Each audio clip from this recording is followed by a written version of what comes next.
eterno Egito. Por séculos, os deuses protegeram as suas terras. E então, Akhenaton, o faraó rebelde, afastou-se dos deuses e abalou as fundações do país mais poderoso da terra, até que ele quase caiu. Akhenaton era um fanático religioso ou era o presságio do Cristo?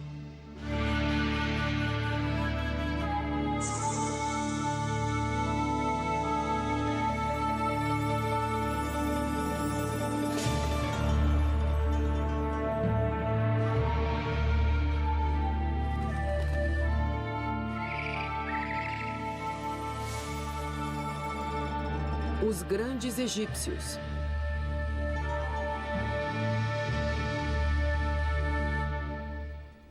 O faraó rebelde. As pirâmides e os templos do Egito parecem que vão perdurar para sempre. Mas existem alguns monumentos que desapareceram praticamente quando foram construídos.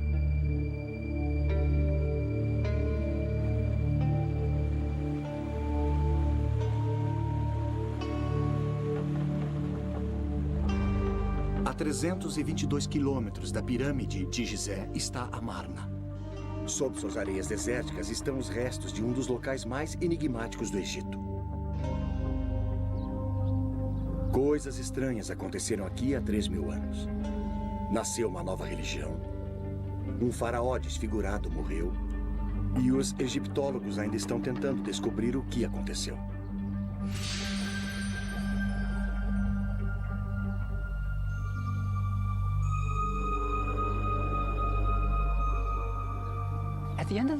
No final do século passado, Sir Flinders Petrie, o fundador da egiptologia moderna, descobriu uma grande cidade perdida no deserto. Ela tinha tudo o que ele esperava.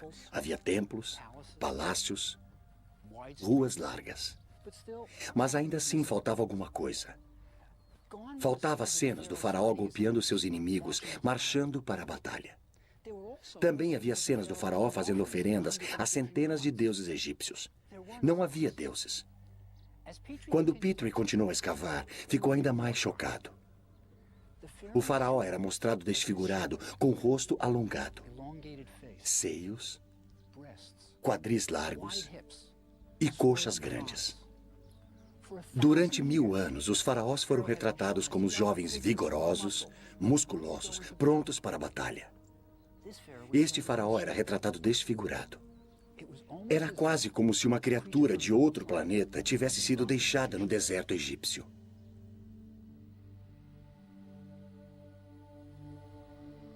Então, o que aconteceu cerca de 1.300 anos antes do nascimento de Cristo?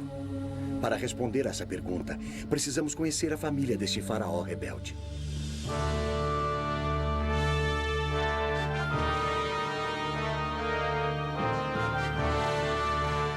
Era a época mais gloriosa do Egito. O Egito nunca tinha sido tão rico, poderoso ou estado mais certo de si. Ao longo de todo o Nilo, artífices construíam grandes templos para homenagear as centenas de deuses. Se agradassem aos deuses, o Egito prosperaria.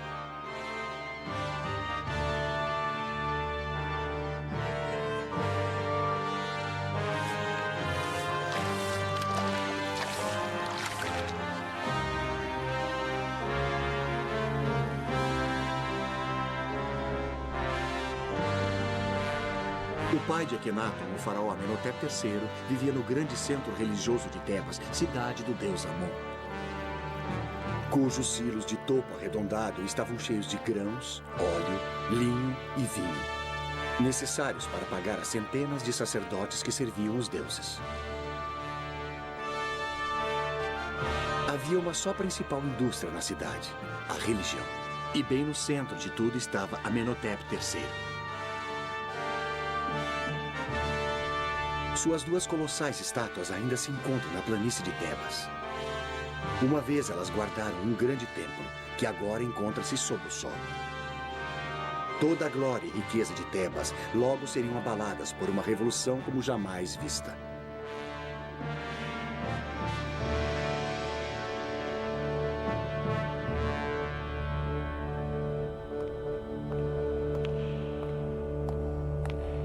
Amenhotep III comandava as coisas durante os anos de glória do Egito. Então não é de surpreender que a maior estátua do Museu do Cairo seja dele, com a sua família. Ali está Amenhotep III, e ali está sua esposa, a rainha Ti. Eles tinham 6 filhos, e o importante era como as crianças eram tratadas. 4 eram meninas. Ali está uma delas. A estátua é uma espécie de retrato de família, e todas as 4 filhas receberam títulos importantes. Também havia um filho, Tutmoses. Ele recebeu o título de alto sacerdote de Mênfis. E havia mais um filho chamado Amenhotep, em honra ao pai. Ele não está nesta estátua. Ele não está presente em nenhum registro real. Há um verdadeiro mistério aqui. Por que a família real ignorava completamente o seu filho mais novo? Mesmo durante a sua tenra infância, parecia haver algo de errado.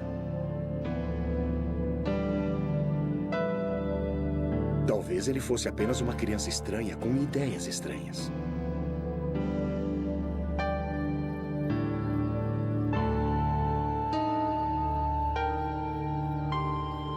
Enquanto seu irmão e irmãs recebiam títulos e honras, não havia nada para o jovem Amenhotep. Quando o séquito real ia aos templos para fazer oferendas ao deus Amon e para comemorar os festivais, podemos imaginar o pequeno Amenhotep deixado para trás, sozinho no palácio. Até mesmo o deus Amon rejeitava o garoto.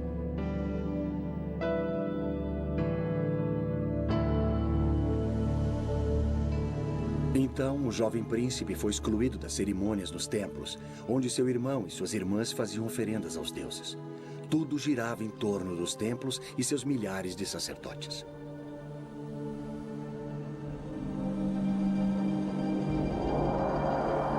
Os faraós orgulhosamente inscreviam nas paredes dos templos a quantidade de ouro, prata, gado e terras que davam para os deuses.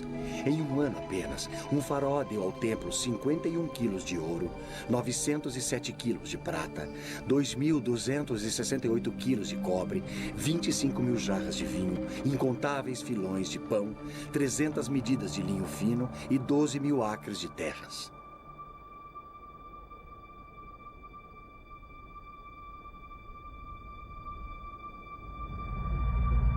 Este era um mundo que rejeitava o pequeno garoto, mas as coisas estavam para mudar. Depois do faraó, a pessoa mais importante da família real era a rainha Ti, a grande esposa do rei. Quando Amenhotep III casou com Ti, ele enviou o que então foram os primeiros telegramas do mundo. Proclamações de casamento esculpidas em placas em forma de escaravelho e enviadas a países estrangeiros. Elas diziam: tomei uma esposa, a rainha Ti, senhora das 2 terras. Seus pais são Uia e Tuia. Os pais da nova rainha não pertenciam à realeza. Para qualquer um que lesse as entrelinhas, a mensagem era clara. Minha esposa é uma plebeia, mas é melhor vocês a aceitarem como a rainha do Egito. Sua escultura denota uma mulher poderosa, do tipo que conseguia o que queria. Sua ambição parecia concentrada em Amenhotep, seu filho, que mais tarde mudaria o seu nome para Akhenaton. O que a rainha Ti queria era que seu filho Akhenaton fosse o faraó do Egito. O irmão mais velho de Akhenaton tinha morrido, mas havia outros pretendentes ao trono. Eles eram os jovens filhos do faraó com suas outras esposas. Sob circunstâncias normais, qualquer um deles poderia ter sido faraó. Mas foi o patinho feio da rainha Ti que se tornou rei. É uma curiosa sutileza da história, mas devido à determinação de Ti de colocar Akhenaton no trono do Egito, nós ainda vivemos com as consequências.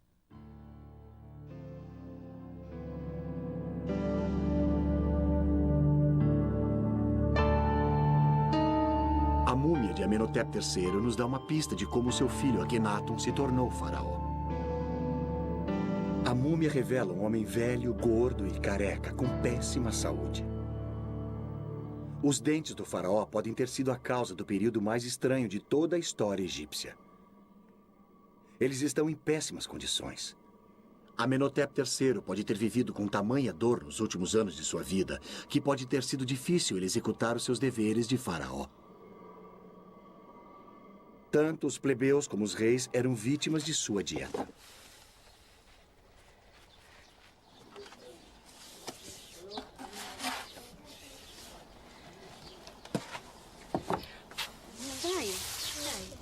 Todos os grãos do Egito eram moídos na pedra. Isso parece bastante saudável, certo? Exato. Veja, isso significa que, junto com o seu pão, você ingeria uma quantidade considerável de areia e sedimentos. Passar anos comendo pão egípcio moía os dentes, expondo as suas raízes à deterioração.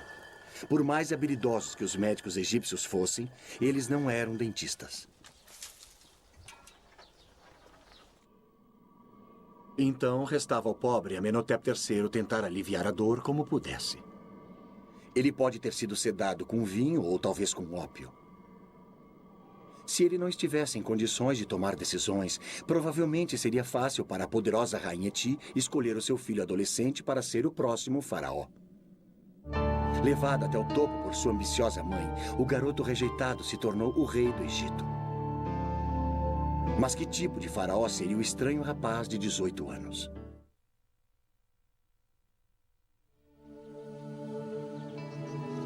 O nível de singularidade do novo faraó ficou claro nos primeiros anos do reinado de Akhenaton, quando ele começou a construir o seu próprio templo em Karnak, o centro religioso de Tebas. Karnak, na verdade, é um labirinto de templos que ocupa mais de 100 acres.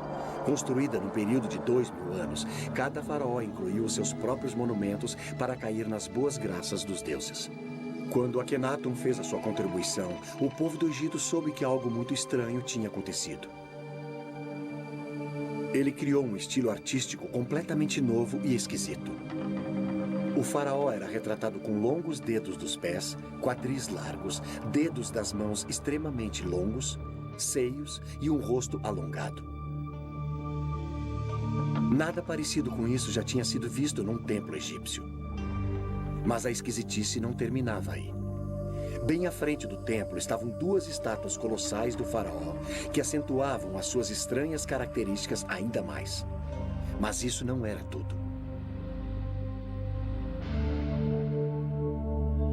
O templo estava coberto de cenas do Aten, o disco do sol. Com seus raios brilhando para baixo, terminando em mãos segurando Ankhs, o hieróglifo que significava vida. Amon e os outros deuses do Egito tinham desaparecido, substituídos pelo disco solar. O povo deve ter imaginado: onde estão os outros deuses? Eles logo saberiam. Akhenaton tinha declarado, pela primeira vez na história registrada, que havia apenas um Deus. Ele tinha virado 2000 anos de religião egípcia de pernas para o ar.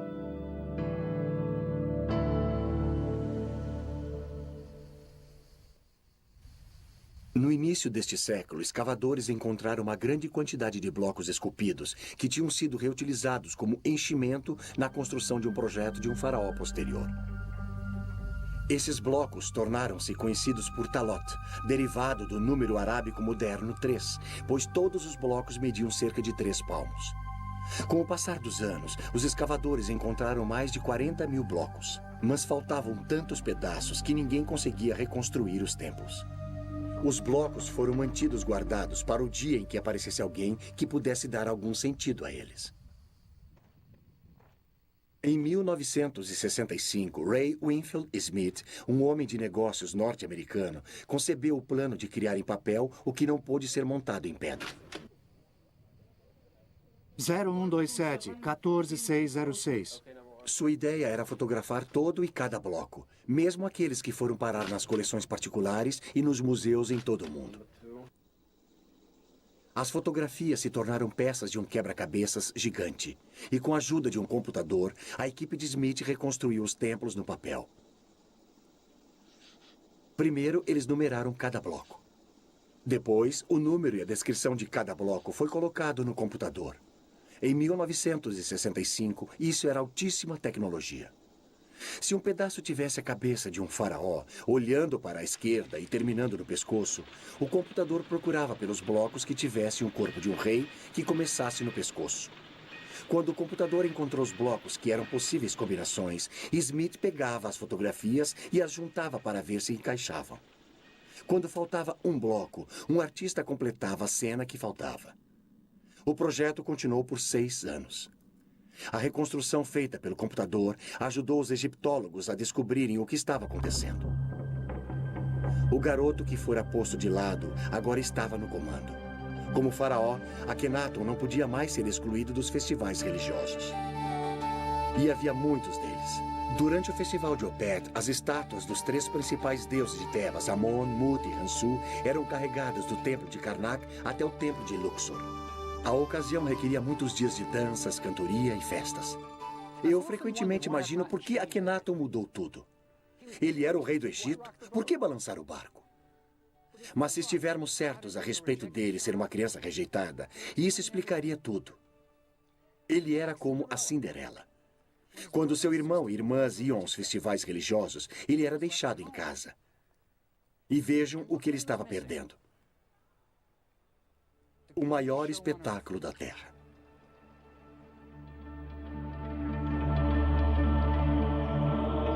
À noite, sacerdotes de cabeça raspada cantavam as suas orações para aplacar os deuses do Egito. Eu sou o pai dos pais, a mãe das mães e o touro dos 7 seres celestiais.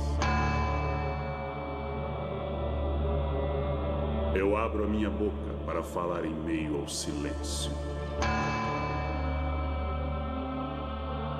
Os homens devem ter um caminho por onde trilhar.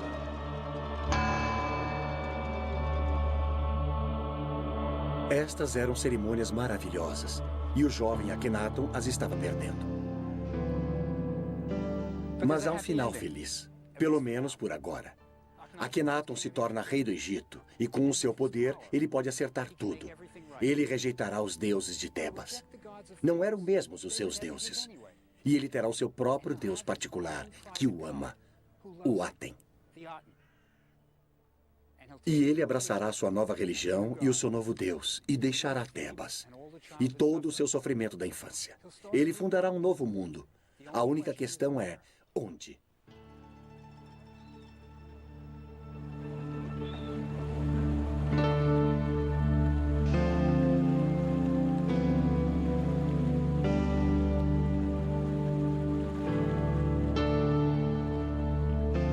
A resposta para a pergunta sobre o local onde Akhenaton deve começar a sua nova vida veio no 5º ano de seu reinado e do próprio Aten. Enquanto Akhenaton viajava, através de uma desolada extensão do deserto no meio do Egito, cerca de 290 quilômetros ao norte de Tebas, o sol nasceu no horizonte e parecia que se deitava no desfiladeiro nas montanhas próximas. O hieróglifo, que significa horizonte, era o sol se deitando no desfiladeiro de uma montanha. O horizonte significava o início e o fim. Este era o sinal de que Akhenaton precisava para construir o seu campo dos sonhos. O Aten tinha aparecido para ele e disse-lhe que construísse a sua cidade no deserto inabitado.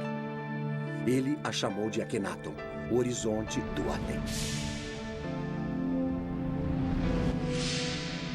Akhenaton mandou esculpir marcadores de fronteira à volta de sua cidade, relatando sua visão mística.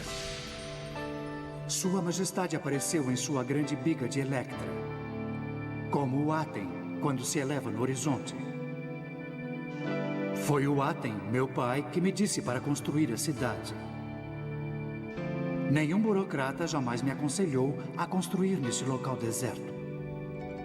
Depois de ter recebido a revelação para construir a sua cidade, Akhenaton liderou um pequeno grupo de seus seguidores saindo de Tebas e indo para a árida região desértica que o Aten tinha escolhido, um lugar agora chamado de Amarna. Akhenaton era líder de uma seita e esta seria a sua comuna. Num dos marcadores de fronteira, ele reuniu os fiéis e, enquanto observava as desoladas planícies onde seria construída a nova cidade, ele realizou um culto de adoração. Akhenaton não estava mais sozinho. Agora ele estava casado com Nefertiti, uma das mulheres mais lindas da história. Agora ele tinha sua própria família, 2 filhas e mais 4 por vir. O garoto rejeitado tinha percorrido um longo caminho. Devia haver uma incrível sensação de emoção na nova cidade. Eles eram pioneiros numa admirável nova religião e o faraó era o seu líder. Uma sensação como essa só ocorreria novamente na era cristã. Era uma virada na história do mundo. E Akhenaton era o pivô dessa história. Mas o resto do Egito aceitaria a nova religião do faraó?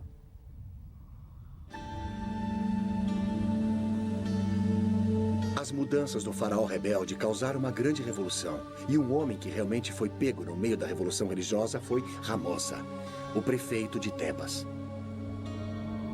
Ramosa tinha completado 2 paredes de sua tumba, retratando a ele, sua linda esposa e a família, no velho estilo tradicional.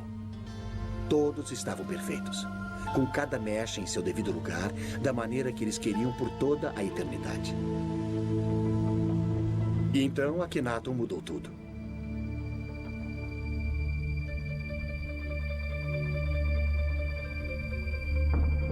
Desesperado para ser politicamente correto, Ramosa começou a completar a sua tumba no novo estilo, retratando Akhenaton e até Ramosa com um queixo alongado e nariz aquilino. Povos de todo o Oriente Médio reverenciavam Akhenaton. Ramosa também se retratou com colares de ouro, talvez a sua recompensa por mudar para o novo deus. Ou era um suborno para manter as aparências. O velho Ramosa morreu antes de completar a sua tumba, e a procissão funerária que o enterrou foi rapidamente pintada na parede.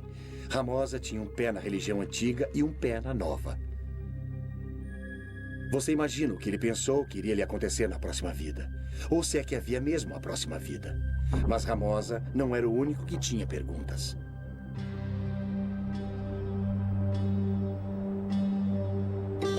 A mesma pergunta estava sendo feita pelos sacerdotes. O que será de nós?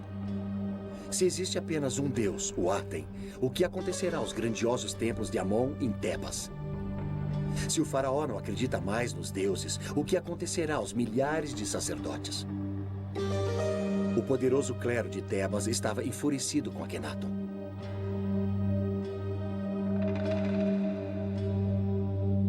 O faraó rebelde tinha declarado seus deuses extintos, tinha desertado da capital religiosa do Egito e jurou nunca mais voltar.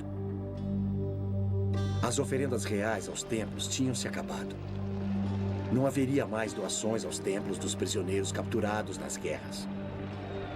Os recursos do Egito estavam se esvaindo das cidades instituídas e indo para o deserto para construir a nova cidade do faraó.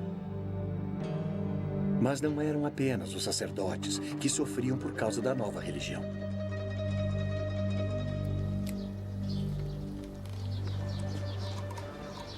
Pense em todas as indústrias que dependiam da velha religião. Os egípcios usavam amuletos, pequenas imagens dos deuses como proteção. Não mais. Os fabricantes de amuletos egípcios que esculpiam escaravelhos, pequenos besouros com as imagens dos deuses e os nomes dos reis, faliram. Os habilidosos escultores de madeira que faziam as estátuas dos deuses que adornavam as casas egípcias estavam sem trabalho. O que Akhenaton estava fazendo? Este é o livro dos mortos. Olha aqui. Lá está o falecido. Você pode ver o que ele está segurando na mão? É o seu coração. O coração era muito importante para os egípcios. Eles acreditavam que se pensava com o coração. E isso até que faz sentido. Quando você fica emocionado, é o seu coração que bate rápido, não o seu cérebro. É por isso que no Dia dos Namorados você dá corações de chocolate e não cérebros de chocolate. E olha aqui, estes 4 deuses, eles estão protegendo os órgãos internos do falecido. Veja, os egípcios eram ressurrecionistas. Eles acreditavam que o seu corpo literalmente se levantaria e funcionaria novamente na próxima vida. Então, você tinha de ter um corpo completo, incluindo seus órgãos internos. E a viagem até o próximo mundo? Ela seria feita de barco. Agora, se você olhar aqui no final do Livro dos Mortos, ele até vem com remos mágicos para a viagem. De certo modo, este é o mapa para ir ao próximo mundo. Mas Akhenaton estava jogando fora todos os mapas velhos. Ele estava escrevendo o seu próprio mapa.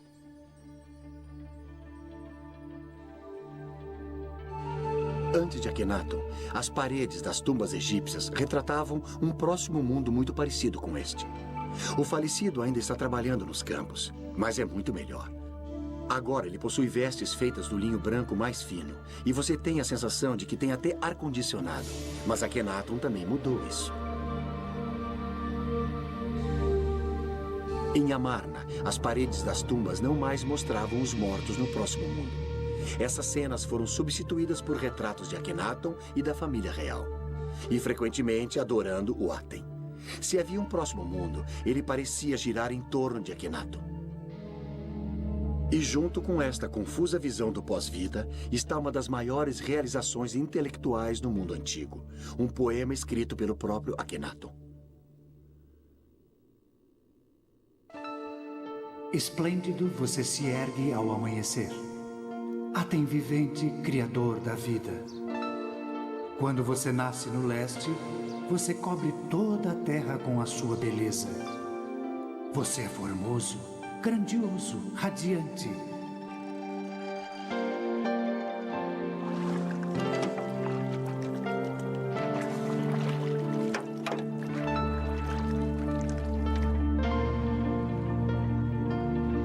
Quando você se põe no oeste, a terra fica na escuridão, como na morte.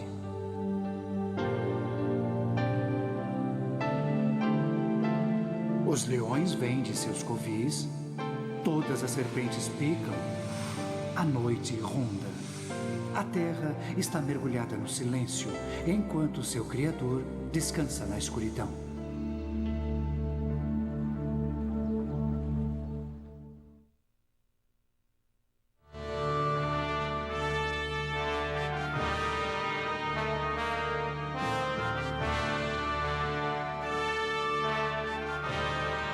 A religião não foi a única coisa que Akhenaton mudou. 1000 anos de arte foram jogados fora. Antes de Akhenaton, a arte egípcia mal tinha mudado com o passar dos séculos. Nós estamos acostumados com mudanças de estilo artístico quase todo ano. No Egito, a arte era para a eternidade. As mudanças eram para ser evitadas. A estátua de um faraó de 2500 anos antes de Cristo não é radicalmente diferente de uma estátua feita 2000 anos depois.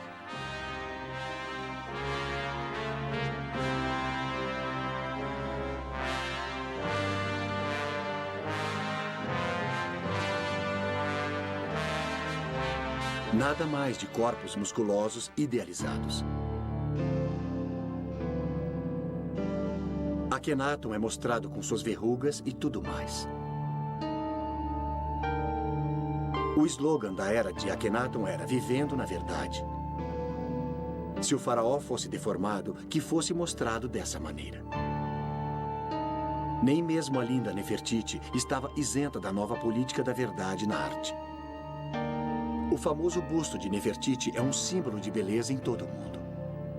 Mas enquanto amadurecida, até ela foi retratada com uma má postura e um corpo envelhecido.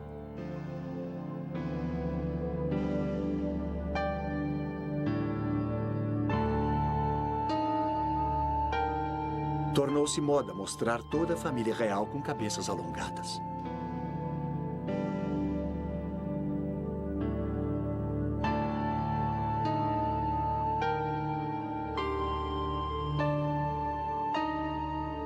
A nova arte não era libertadora apenas para Akhenaton, mas dava aos artistas de Amarna uma nova liberdade.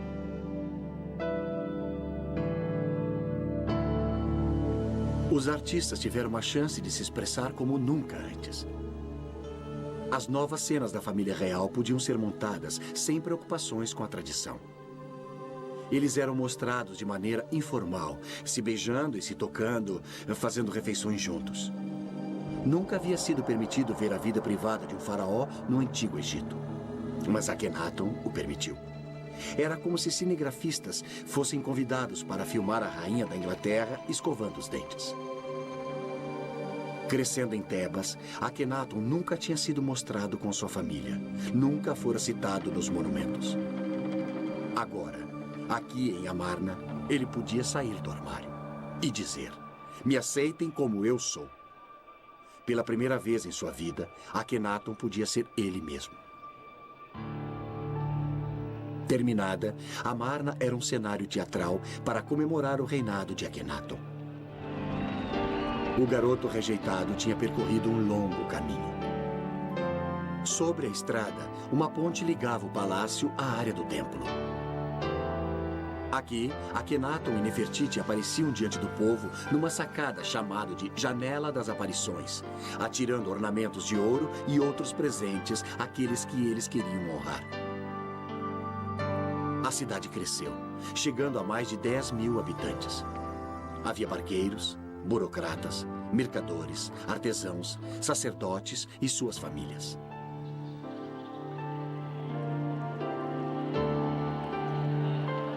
Eles deviam estar incrivelmente animados com as suas novas vidas, novas casas, novos inícios. Era como a era de Aquário. Akhenaton estava tentando criar uma utopia, mas nem todos estavam felizes. O faraó divertia-se no calor do sol, mas alguns enviados estrangeiros que foram à sua corte voltaram para casa com queimaduras causadas pelo sol. Um rei da Síria escreveu a Akhenaton: "Por que os meus mensageiros têm de ficar sob o sol escaldante? Eles irão morrer ao sol. Se faz bem ao rei ficar ao sol, que ele fique lá e morra ao sol."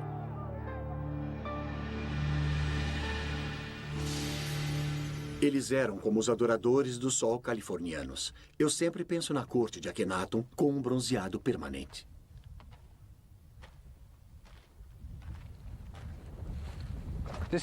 Foi ali que tudo aconteceu. Akhenaton realmente andou por esta rua, e um de seus seguidores viveu nesta casa. Akhenaton provavelmente o recompensou com presentes de ouro. Ele queria que seus seguidores ficassem felizes. Veja, Akhenaton era como um filho de hippies dos anos 60. Ele queria que todos fossem felizes, que tudo fosse lindo, que todos amassem uns aos outros. Infelizmente, o mundo não funciona assim. Akhenaton tinha ficado isolado por tempo demais. Ele não entendia as pessoas. Ele tinha criado uma religião linda e idealista, muito adiante de seu tempo. Mas o povo simplesmente não entendeu. Eles estavam acostumados aos deuses que podiam ver, esculpidos da rocha. Deuses com lindos corpos de homens e mulheres e cabeças de animais.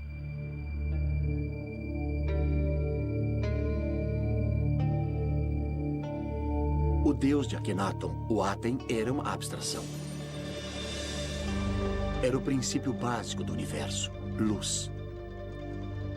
Os súditos de Akhenaton simplesmente não conseguiam entender isso. Este não era um deus com o qual podiam contar na hora da necessidade. Além disso, havia um elitismo em relação à nova religião que deve ter confundido os supostos adoradores do disco. O Aten nunca lançava seus raios sobre eles, somente na família real.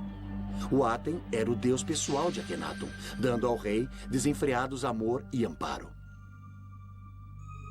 Talvez ele tenha substituído o pai que o tinha empurrado para um segundo plano. Eram Akhenaton e a sua família que adoravam o Aten. Todos os outros tinham de se contentar com a luz refletida de Akhenaton. É quase como que se a nova religião viesse em dois tamanhos, plebeu e king size. Nesta cidade sagrada no deserto, Akhenaton foi tirado do sofrimento que tinha experimentado na sua infância em Tebas. Mas ele também foi tirado da realidade. Havia problemas no paraíso. O Egito estava morrendo. Por mais de 10 anos, Akhenaton tinha vivido na sua amada Amarna, com seus pensamentos voltados para a religião e para o seu deus pessoal, o Aten. Mas ninguém ficou cuidando da loja. Era como se o presidente dos Estados Unidos tivesse mudado a sede do Congresso para o Wyoming e começasse a escrever poesias. O exército do Egito, que um dia fora grandioso, tinha enfraquecido. Os países estrangeiros não mais mandavam tributos. Dos remotos postos avançados na Síria e no Líbano, os embaixadores estrangeiros do Egito escreveram ao rei dizendo que não mais eram respeitados. Cartas escritas por um de seus príncipes leais, Reboti, falam da falta de respeito por Akhenaton e pelo próprio Reboti. Escrevendo de sua posição fortificada, ele pleiteou: Eles conspiram entre eles. E assim sendo, receio não haver quem possa me resgatar de suas mãos. Como um pássaro preso na rede, eu me encontro. É preciso lembrar como Reboti estava isolado. Para os soldados egípcios chegarem a ele, teriam de marchar através de Gaza, Canaã, até o Vale de Becar, na Síria, e depois para o norte. Este sempre era um território hostil.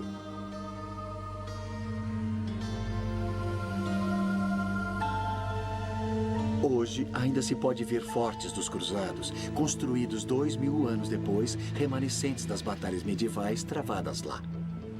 Era dali que Reboti estava escrevendo. Se o exército egípcio não o salvasse, ninguém o salvaria. Reboti escreveu repetidas vezes, falando a Akhenaton sobre a posição enfraquecida dos egípcios e pedindo reforços. Sua última carta não foi respondida. A dominação egípcia sobre o Oriente Próximo tinha lhe escapado, e Akhenaton parecia não saber ou não se importar.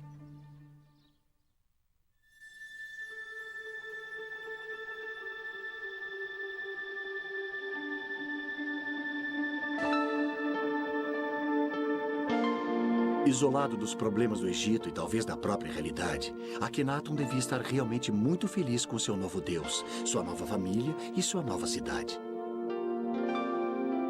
Mas após 14 anos de casamento, sua linda esposa e companheira Nefertiti morreu. Sua outra esposa, Kia, também tinha morrido. Então, agora ele não tinha uma mulher ao seu lado.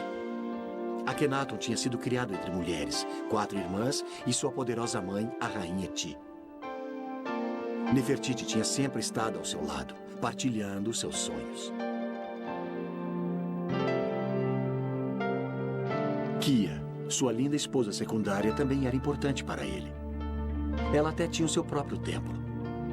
Agora, as 2 esposas estavam mortas. Akhenaton estava sozinho novamente. O grande experimento no deserto estava quase acabado.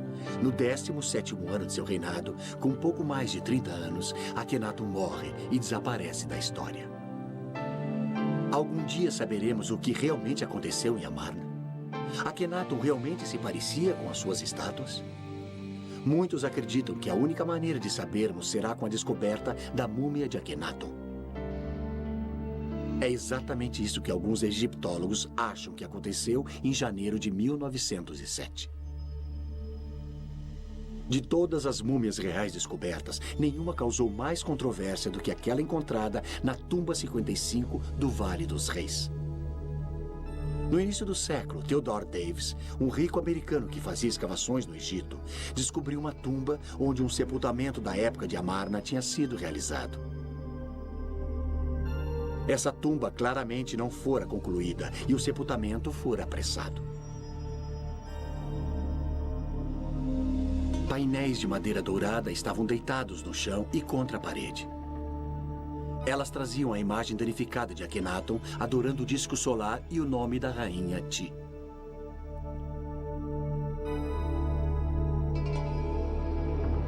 Em um nicho estavam 4 lindos potes de alabastro que guardavam os órgãos internos da múmia. Deitado no chão, um lindo caixão, porém muito danificado, feito de milhares de incrustações e pedras semipreciosas na forma de asas protetoras. Mas as cártulas contendo o nome do seu ocupante tinham sido arrancadas. Todos envolvidos na escavação da tumba acreditavam que poderiam identificar a múmia dentro do esquife, uma vez que a sua tampa fosse aberta e as inscrições nas bandagens ou as joias fossem examinadas. Quando chegou o dia de desembrulhá-la, todos os presentes sentiam a importância histórica do evento. Eles iriam ser os primeiros em mais de 3.000 anos a ver o rosto de um rei ou rainha do Egito. Quando abriram a tampa do esquife, viram uma múmia envolta em folhas de ouro.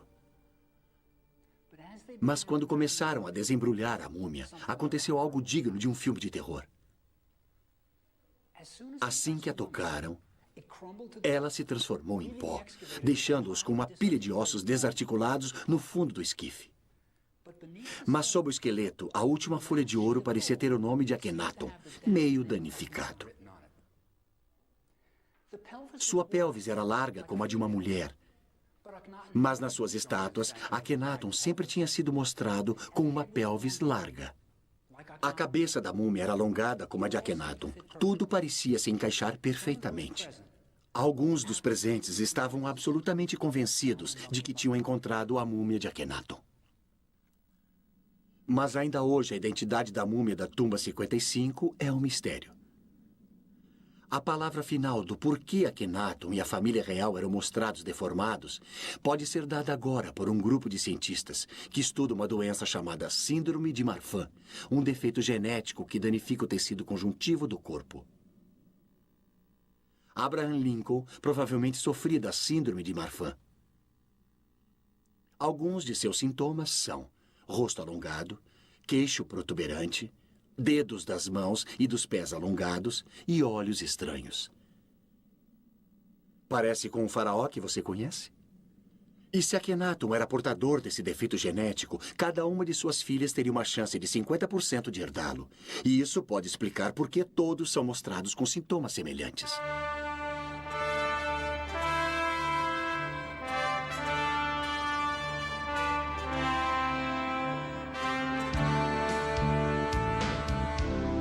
Fiquei extasiado ao descobrir que na minha própria cidade estavam realizando pesquisas sobre a síndrome de Marfan no New York Hospital.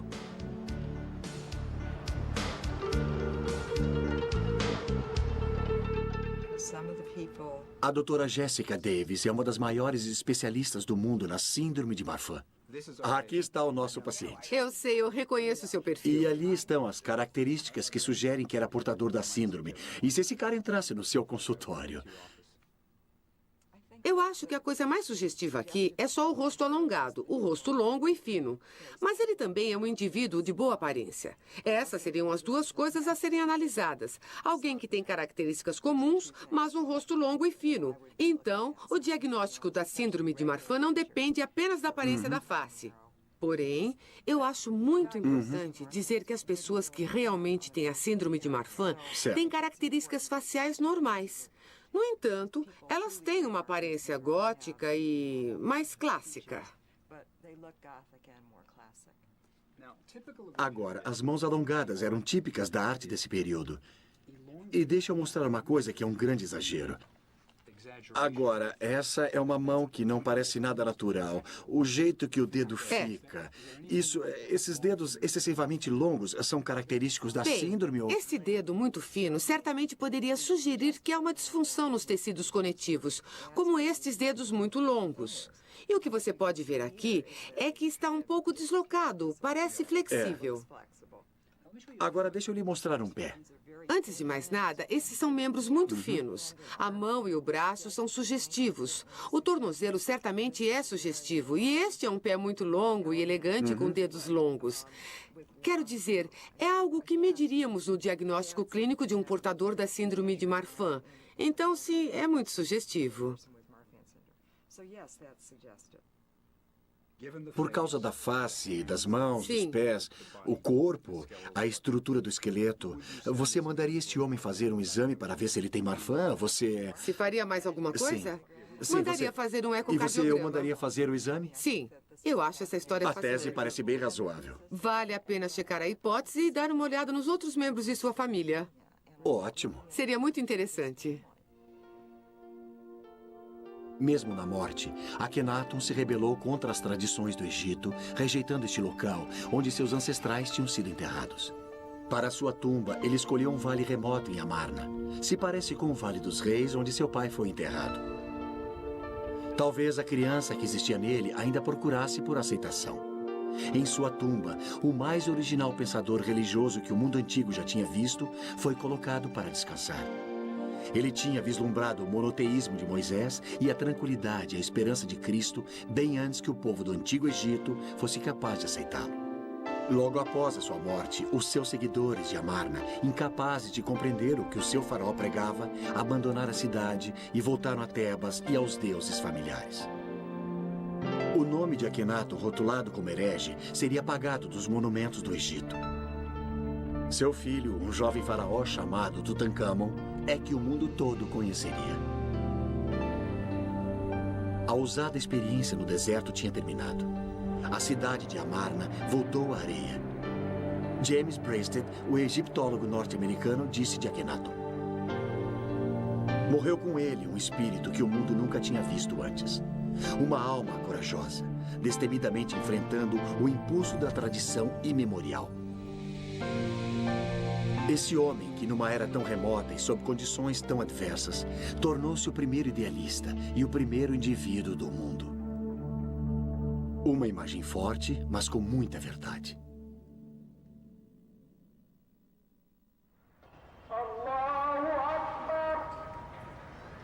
Há 3.000 anos, Akhenaton, o faraó rebelde, insultou os habitantes do Vale do Nilo, pregando a existência de um único Deus.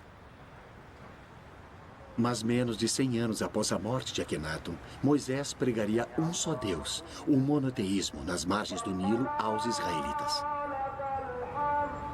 Hoje, milhares de egípcios ouvem os muezins e mesquitas afirmarem que existe um Deus apenas, e Alá é o seu nome. A ideia de um Deus único, uma vez a crença radical de um herege isolado, agora é adotada por muçulmanos, cristãos e judeus em todo o mundo. A visão de Akhenaton continua a viver.